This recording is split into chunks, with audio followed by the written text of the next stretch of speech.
Buenas tardes, hermano, hermana.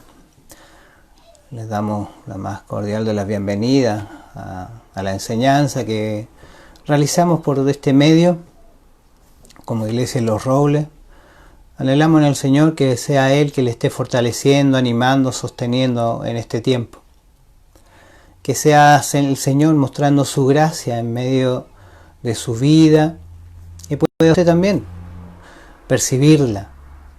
Que pueda ser Él glorificado en todo tiempo. Hoy día quiero hablar algo en relación a 1 de Pedro, capítulo 1, versículos del 3 al 5. Y esta tiene que ver con la esperanza. Sin duda, creo yo, que todo ser humano tiene esperanza. ¿Qué es esperanza? ¿Cierto? La palabra lo indica, espera. Pero ¿en qué se espera? ¿Cuál es el fundamento de esta esperanza? Se puede tener un fundamento correcto o se puede tener un fundamento equivocado. ¿Recuerdan ustedes esta parábola del Señor Jesucristo ahí en Mateo capítulo 7, 24, 29? Él habla de dos fundamentos. La arena como fundamento o la roca como fundamento. Él dijo que habían dos tipos de personas, dos hombres, ¿cierto?, que habían edificado su casa. Una en un fundamento, la arena, y el otro el fundamento, la roca. A ambas vinieron situaciones difíciles, la lluvia, el viento. Pero ¿para cuál fue la ruina? Para aquel que puso el fundamento sobre la arena. El que puso como fundamento su casa sobre la roca, ese se sostuvo en pie. Asimismo es la esperanza. Porque si tenemos puesto la esperanza o nuestra esperanza en un fundamento equivocado, grande va a ser la ruina de aquella persona. Y especialmente en los tiempos que corremos, ¿cierto? Que corre. Muchos hoy día rechazan a Cristo, al Evangelio, y están poniendo en serio peligro su eternidad. Y la están poniendo, y como decíamos anteriormente, en la esperanza en algo fútil. Un fundamento arenoso, si se quiere, donde cuando se vean enfrentados a la muerte, no va a haber ningún rayo de luz, de esperanza. Fue el caso de un hombre llamado Robert Ingersoll. Este hombre criticó duramente el cristianismo y se burlaba de la Biblia. Y cuando en el velorio de su hermano se le pidió hablar, o en el funeral de su hermano Evan Ingersoll, mientras él miraba el cuerpo inerte de su hermano, silencioso, no pudo contener las lágrimas. Al punto que reclinó su cabeza sobre el ataúd y lloró amargamente. Con mucho esfuerzo se recompuso y habló. Y permítanme citarle las palabras literales que él dijo. La vida es un valle angosto entre las frías y desnudas cimas de dos eternidades. Nos esforzamos en vano para ver más allá de las alturas. Clamamos, y la única respuesta es el eco de nuestro aullido, de los labios sin voz de los muertos que no responden. No viene palabra alguna, pero en la noche de la muerte, la esperanza ve una estrella, y el amor que escucha puede oír el susurro de un ala. Este hombre que tan duramente había criticado el cristianismo y la Biblia, ante la muerte de su ser querido, su hermano, plantea que en el momento de la muerte se anhela esperanza. Pablo, dirigiéndose a los Efesios en el capítulo 2, versículo 12, dice, o enlaza el hombre sin esperanza a estar sin Cristo, a estar sin Dios. Mire cómo lo dice. Efesios 2:12. En aquel tiempo estabais sin Cristo, alejados de la ciudadanía de Israel y ajenos a los pactos de la promesa, sin esperanza y sin Dios en el mundo. La persona que no tiene a Cristo desde la perspectiva bíblica es una persona que no tiene esperanza y sin Dios. Camina en este mundo poniendo su esperanza en lo fútil, en lo que le traerá ruina y una eternidad apartado de Dios. Por eso hoy día quiero que veamos juntos la fuente de la esperanza. Pedro nos habla de esta esperanza. Capítulo 1, versículo 3 de primera de Pedro. Bendito el Dios y Padre de nuestro Señor Jesucristo, que según su grande misericordia nos hizo renacer para una esperanza viva por la resurrección de Jesucristo de los muertos. El Salmo 146:5 dice, bienaventurado aquel cuyo ayudador es el Dios de Jacob, cuya esperanza está en Jehová su Dios. Dios es la fuente de la esperanza. Y esta proviene de su misericordia. Por eso dice ahí, según su grande misericordia. ¿Cierto? Se refiere al favor inmerecido que Dios extiende hacia los pecadores, que estábamos en una condición irremediable. Misericordia, ¿cierto? Esa palabra que significa compasión, afecto, bondad. Es inclinarse a quien está desamparado.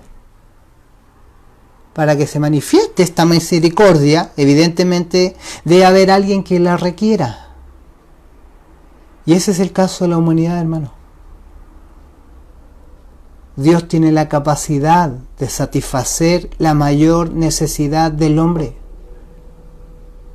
El hombre, el ser humano, requiere la misericordia divina.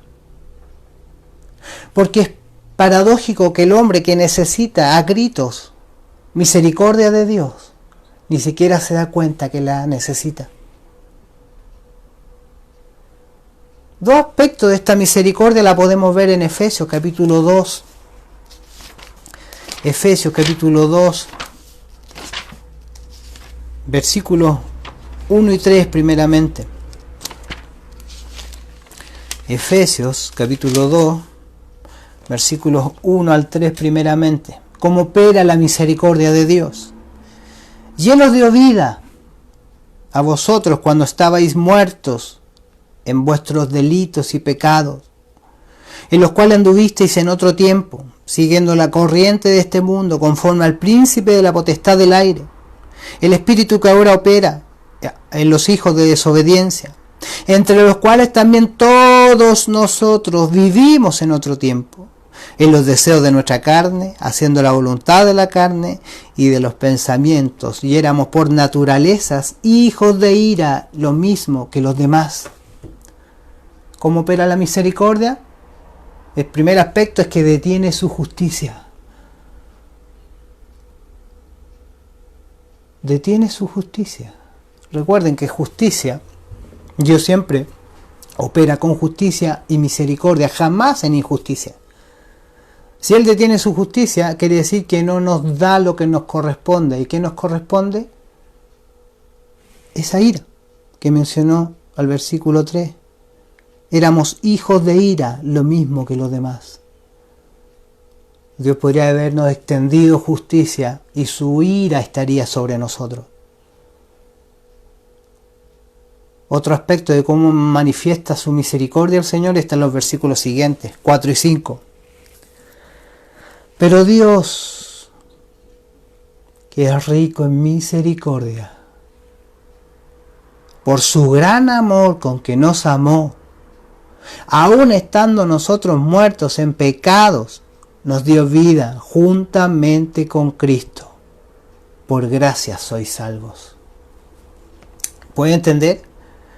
Que la esperanza viva proviene de la misericordia de Dios. Y esa grande misericordia se manifiesta deteniendo su juicio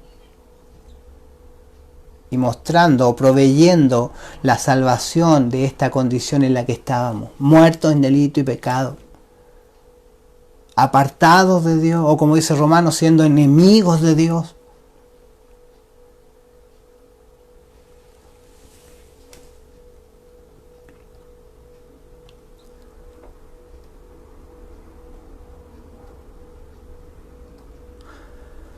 Primera, o mejor dicho, Tito 3:5 dice, nos salvó no por obra de justicia que nosotros hubiésemos hecho, sino por su misericordia, por el lavamiento de la regeneración y por la renovación en el Espíritu Santo.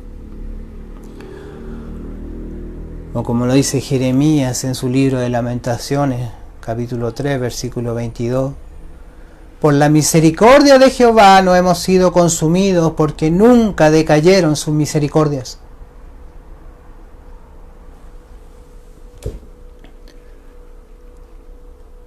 La esperanza viva de la que está hablando el apóstol Pedro se origina en el nuevo nacimiento.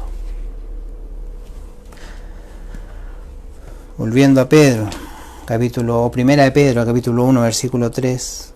Bendito el Dios y Padre de nuestro Señor Jesucristo, que según su grande misericordia nos hizo renacer para una esperanza viva. Ningún ser humano puede hacer nada, ni obligar a Dios a que sea misericordioso. Por eso esa palabra, cuando dice nos hizo renacer, es una expresión del griego que significa engendrar de nuevo, haber hecho nacer de nuevo. Al igual que nadie, ni usted ni yo, tuvimos injerencia en nuestro nacimiento físico, tampoco tenemos injerencia en nuestro nacimiento espiritual. Por eso este pasaje es esclarecedor en el sentido de que la misericordia de Dios nos hace nacer de nuevo. De hecho, Santiago 1:18 dice, Él de su voluntad nos hizo nacer por la palabra de verdad, para que seamos primicias de sus criaturas. O Juan 1:13, los cuales no son engendrados de sangre, ni de voluntad de carne, ni de voluntad de varón, sino de Dios.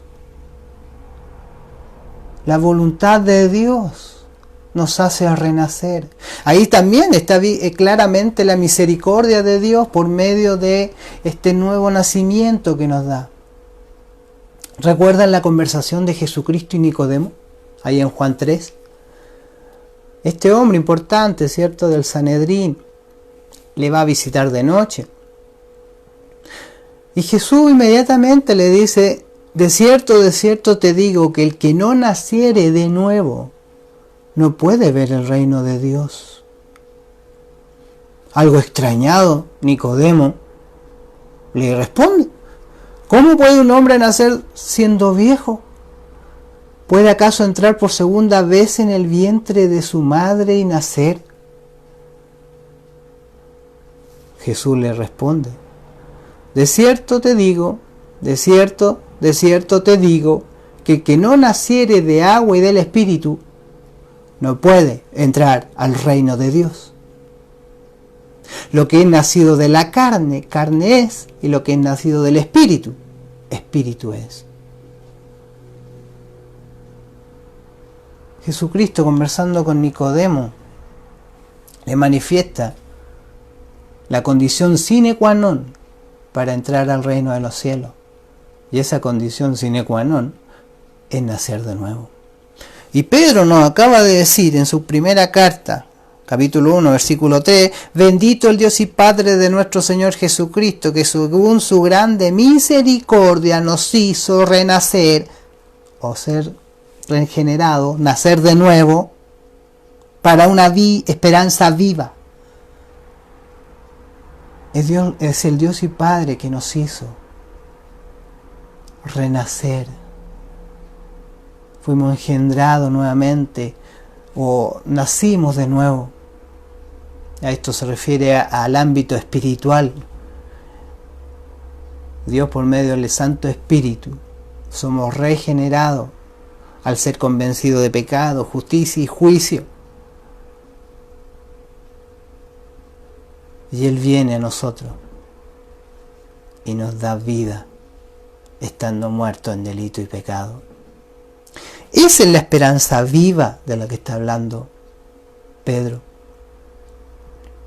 Es el fundamento, la roca sólida, no la arena.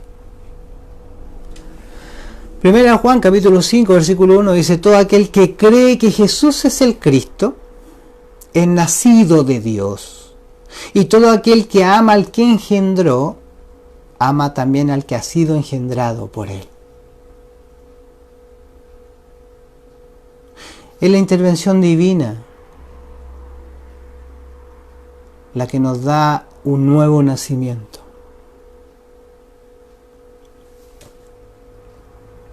La esperanza viva se provisionó en la resurrección de Jesucristo. Bendito el Dios y Padre de nuestro Señor Jesucristo, que según su grande misericordia nos hizo renacer para una esperanza viva, por la resurrección de Jesucristo de los muertos. Por eso digo que la esperanza viva se provisionó en la resurrección de Jesucristo. Este nuevo nacimiento da como resultado esta esperanza viva por la resurrección de Jesucristo de los muertos. Se basa, ¿cierto?, en Cristo vivo, resucitado y glorioso. La misma carta, pero en el versículo 21 del capítulo 1 dice: y mediante el cual creéis en Dios, quien le resucitó de los muertos y le ha dado gloria, para que vuestra fe y esperanza sean en Dios. Está conectada la esperanza en la resurrección de Cristo con la esperanza que da Dios. ¿Por qué da esperanza? Porque muestra la resurrección de Cristo que Dios es poderoso, que puede levantarnos incluso desde la muerte, así como lo hizo con Jesús.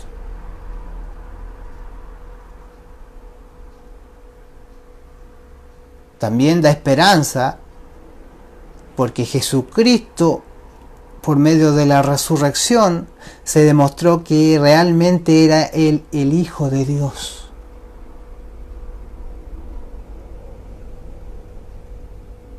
Por eso, la esperanza del creyente es segura, cierta, real, tal como Cristo lo fue, tal como Cristo lo es, tal como Cristo resucitó. Por eso es real, es cierta. En contraste con esta esperanza engañosa, vacía, falsa que el mundo puede ofrecer.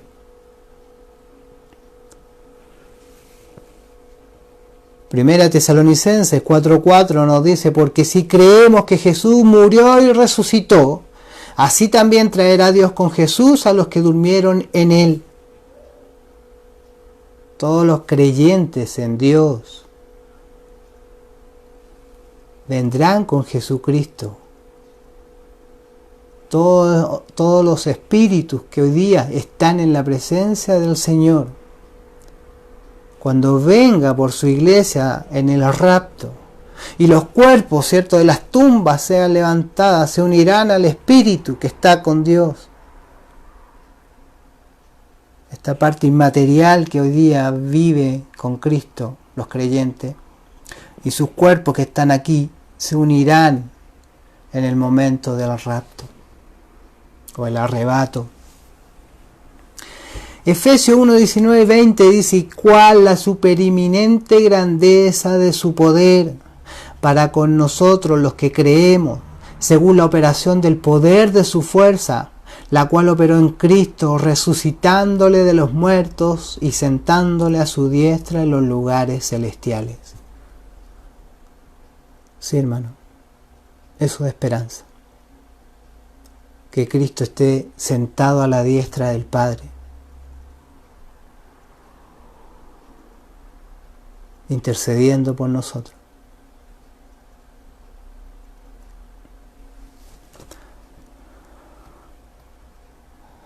Toda la esperanza humana que no toma en cuenta a Dios y a la revelación de su palabra resulta en vana, muerte e inservible.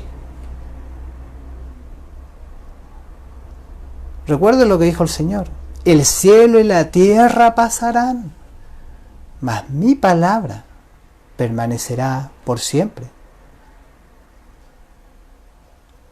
Está íntimamente ligada a la esperanza viva del creyente en la misericordia de Dios, en la regeneración que nos da Dios y en la resurrección de Jesucristo. Por eso la incredulidad de todos estos elementos que acabo de mencionar lo hace una esperanza falsa. Y cito nuevamente Efesios 2:12. En aquel tiempo estabais sin Cristo, alejados de la ciudadanía de Israel y ajenos a los pactos de la promesa, sin esperanza y sin Dios en el mundo.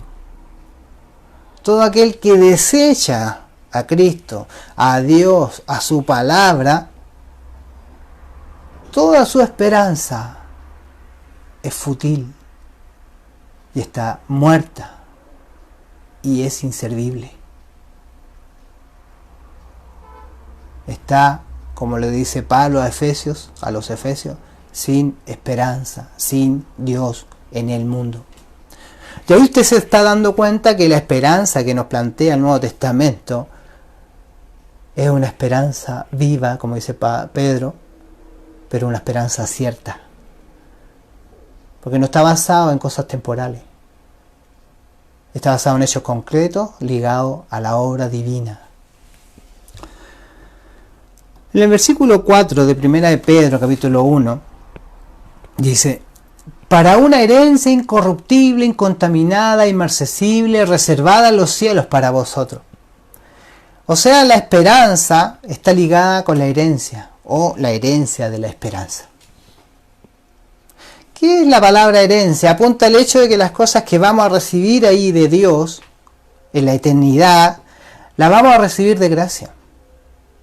Y no como el pago por alguna buena obra que nosotros pudiéramos haber hecho.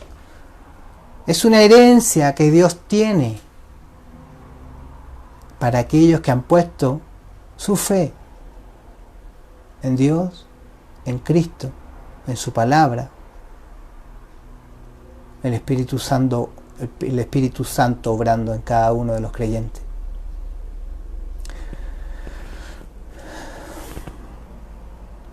Bendito el Dios y Padre de nuestro Señor Jesucristo, que según su grande misericordia nos hizo renacer para una esperanza viva, por la resurrección de Jesucristo de los muertos, para una herencia incorruptible, incontaminada e inmarcesible, reservada en los cielos para vosotros. El apóstol Pedro ocupa una serie de palabras para adjetivas para explicar la calidad de esa herencia. La primera que ocupa es incorruptible. ¿Qué significa eso? Que no puede perecer, que no envejece, no se deteriora, que no tiene el germen de la corrupción. No se puede podrir como el cuerpo muerto. Otra palabra que ocupa Pedro es incontaminada, o sea, que no puede ser ensuciada, infectada, no puede ser contaminada precisamente, libre de enfermedad, infección, accidente, libre de impurezas, nada la puede contaminar. También ocupa otra palabra, inmarcesible. ¿Qué significa eso? Que durará por siempre. Que nada de su esplendor se desvanecerá ni disminuirá. ¿Dónde está esto? No está en este mundo. El mismo texto nos dice que está en los cielos. Dios la tiene allí guardada, en los cielos, de donde esperamos al Salvador. Allí tiene esta herencia para nosotros Dios. Interesante, porque uno podría preguntarse, pero ¿en qué consiste la herencia? Ya la describió, es incorruptible, es incontaminada, es inmarcesible, que está en los cielos, pero ¿en qué consiste? ¿Qué es lo que es la herencia? Piénselo bien. Si no puede perecer, no puede envejecerse, ¿esa es la vida eterna? Si no puede ser contaminada, no puede ser ensuciada ni infectada, libre de enfermedades, de infecciones. Está hablando de la inmortalidad, de un cuerpo glorioso semejante al del Señor Jesucristo, que es inmarcesible, que durará por siempre, que nada podrá opacar ni desvanecer este brillo glorioso. ¿Qué es lo que es eso? La gloria de Dios, que también la tendremos. El reino de Cristo es inconmovible. La salvación nadie la puede arrebatar de nosotros. Y esta ciudad santa mencionada en Apocalipsis, gloriosa, ¿puede darse cuenta? Nada que este mundo haya visto es la herencia que nos depara como hijos de Dios. Vida eterna, gloria, inmortalidad, el reino de Cristo, la salvación, un cuerpo glorioso que no se descompondrá, no se enfermará. Gloria a Dios por eso, ¿no? Amén. No vamos a luchar con estas enfermedades, con el cansancio, con la fatiga. No habrá pecado que nos infecte. Y todo esto es tan solo para quienes han recibido la misericordia de Dios.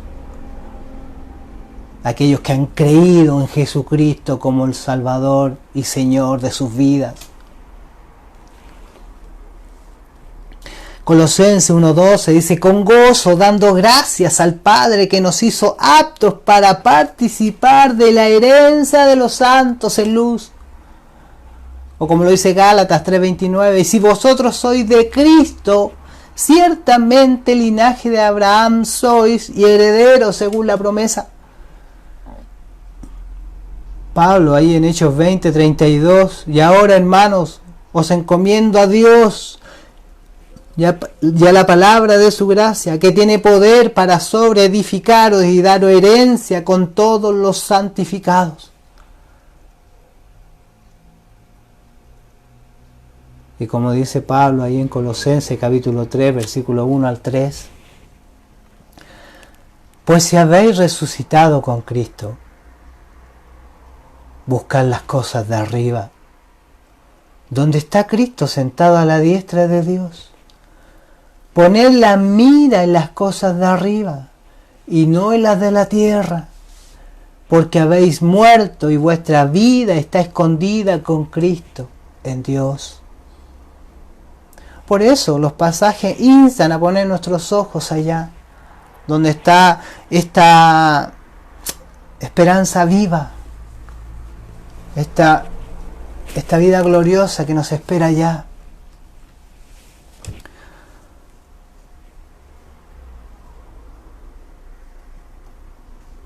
Veamos la seguridad de la esperanza. 1 Pedro 1:5. Que sois guardados por el poder de Dios mediante la fe para alcanzar la salvación que está preparada para ser manifestada en el tiempo postrero. La salvación ya está, pero será manifestada a todos, va a ser notoria, claramente visible en el tiempo postrero. Y a eso nos falta mucho, hermano. Es probable que pueda venir a la mente, ¿cierto?, la duda.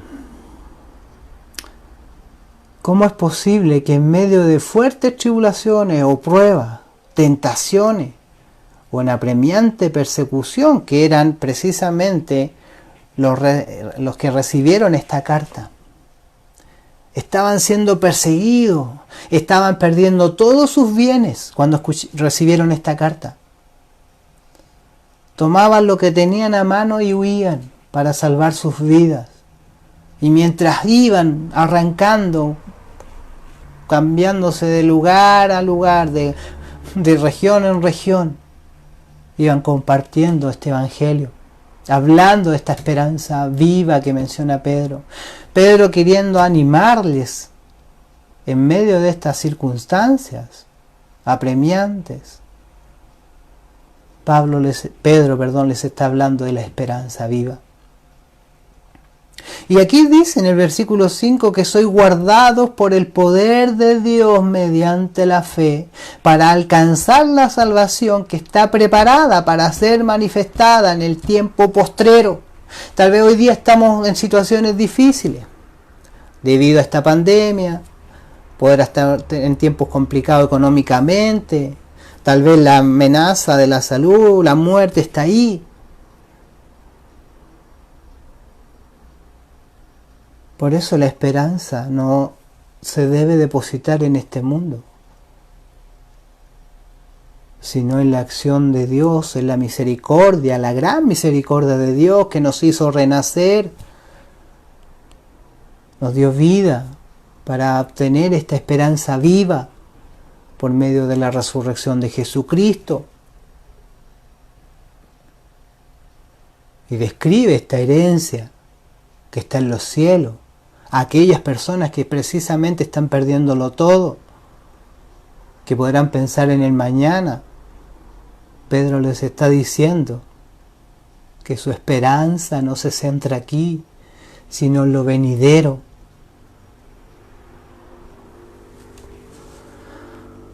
Y si se está pensando que cómo podrá ser Dios sostenernos en medio de esta apremiante situación, incluso que algunos estaban siendo martirizados por la fe, Pedro les dice que sois guardados por el poder de Dios. Yo creo que ninguno de nosotros creyente podría tener duda en el poder de Dios. Pero claramente la expresión que Pedro ocupa está en el ser guardados. Es una palabra griega, es un término militar que se utilizaba para referirse a la fortificación, a un fuerte, dentro de una ciudad. Es la misma palabra que se ocupa ahí en Filipenses capítulo 4, versículo 7.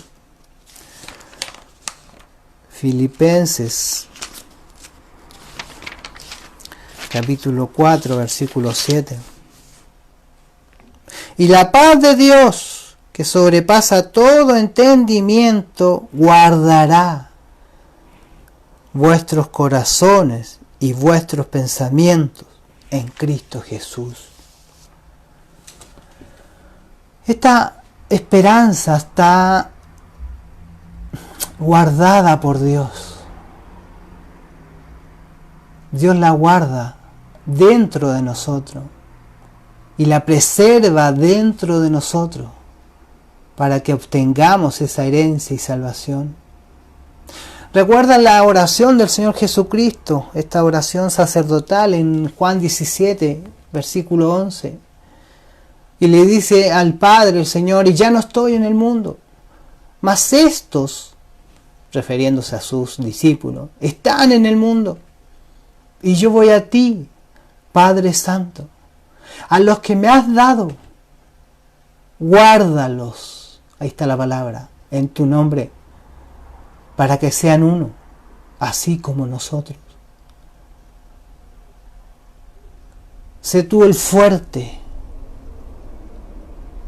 que los guarda del enemigo, de la adversidad, de la circunstancia. Eso no significa que no vamos a estar en aflicción, sino que en medio de la aflicción también nos guardará nuestros pensamientos, como leímos en Filipenses, y nuestros corazones en Cristo Jesús. Lo podemos ver en el caso de Esteban.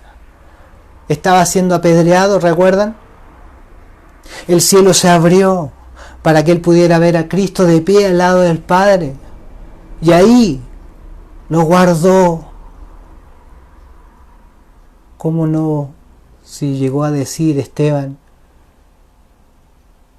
no le tomes en cuenta este pecado. Es porque estaba siendo guardado su mente y su corazón en medio de este apedreamiento. A eso, el Salmo 37, 28 dice, porque Jehová ama la rectitud y no desampara a sus santos, para siempre serán guardados, mas la descendencia de los impíos será destruida. Pablo a Timoteo en su segunda carta, capítulo 1, versículo 12, dice, por lo cual asimismo padezco esto, pero no me avergüenzo, porque yo sé a quien he creído, y estoy seguro que es poderoso para guardar mi depósito para aquel día. Esa es la esperanza. Para aquel día Dios nos guardará. Dios preserva a su pueblo, lo guarda para que éste persevere. Los santos perseveramos porque somos guardados, preservados por Dios. En medio de las dificultades, en medio de la persecución, en medio de la escasez, Dios nos preserva, nos guarda para que perseveremos. Siguiendo en el versículo 5, que soy guardados por el poder de Dios, mediante la fe, para alcanzar la salvación que está preparada para ser manifestada en el tiempo postrero. Esta importancia de la fe, esta seguridad de la fe. Nadie se puede jactar que está guardado por este poder de Dios para salvación si no está caminando por la fe. Ni el conocimiento que podríamos decir de Dios, ni el razonamiento que podríamos levantar de la fe en Dios, o de las aparentes obras que pudiéramos decir que hacemos por Dios. Nada de eso tendrá valor si no hay fe. Es por la fe que se recibe la salvación. Así lo dice Efesios, capítulo 2, versículo 8. ¿Recuerdan ese pasaje? Efesios.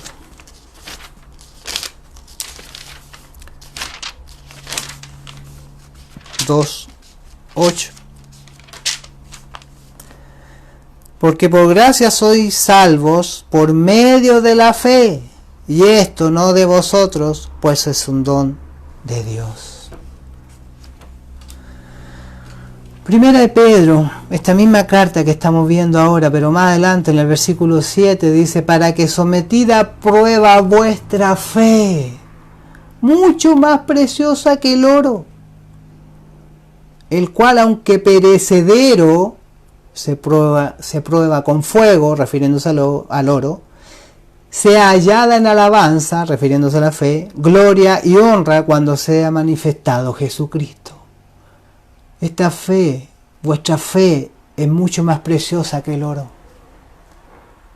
porque ni con oro podremos comprar la esperanza viva, que es por medio del Padre, a través del Hijo. ¿Recuerdan Hebreo? Pero sin fe es imposible agradar a Dios. Hebreo 11:6. Porque es necesario que el que se acerca a Dios crea que le hay y que es galardonador de los que le buscan. Por eso esta fe, como dice Pedro en 1:7, es mucho más preciosa que el oro. ¿Pero qué es la fe? Yo creo que todos se saben ese pasaje, ¿no? Hebreo 11:1. Es por la fe, la certeza de lo que se espera, la convicción de lo que no se ve. La verdadera fe es una confianza constante en el poder de Dios. Es diligente y constante en amar y seguir a Cristo. Porque es una certeza. Tenemos certeza de lo que esperamos y una convicción, aunque no lo veamos. Por eso es una esperanza viva. 1 Juan 5:1 dice: todo aquel que cree que Jesús es el Cristo es nacido de Dios, y todo aquel que ama al que engendró, ama también al que ha sido engendrado.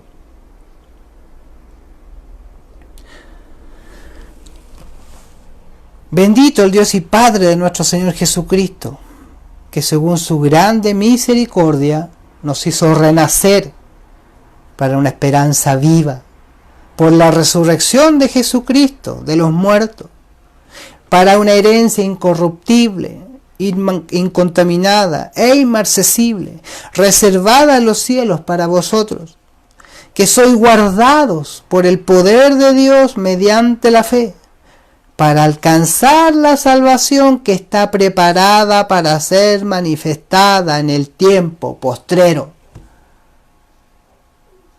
Ahí se manifestará la salvación que se nos ha dado, que está, pero será visible y manifiesta a todos en el tiempo postrero.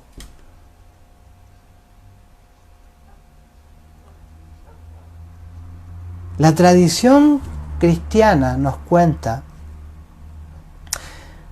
que la esposa de Pedro servía junto a él en el ministerio y que ella fue martirizada junto con Pedro,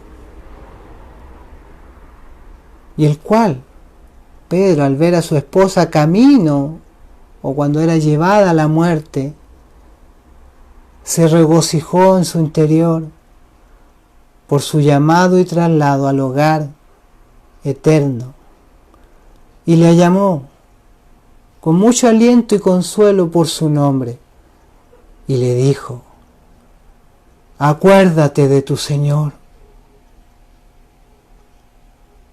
recuerda a tu Señor. ¿Qué diferencia entre Pedro y esta esperanza al decirle a su esposa cuando iba a ser martirizada, en contraste con el hombre que mencioné en la introducción, que lleno de amargura al ver a su hermano muerto,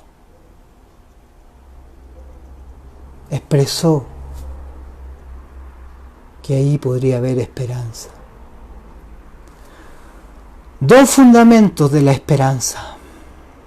Pedro, al ver a su esposa a punto de partir, se regocijó que iba al hogar celestial, porque él tenía una esperanza viva,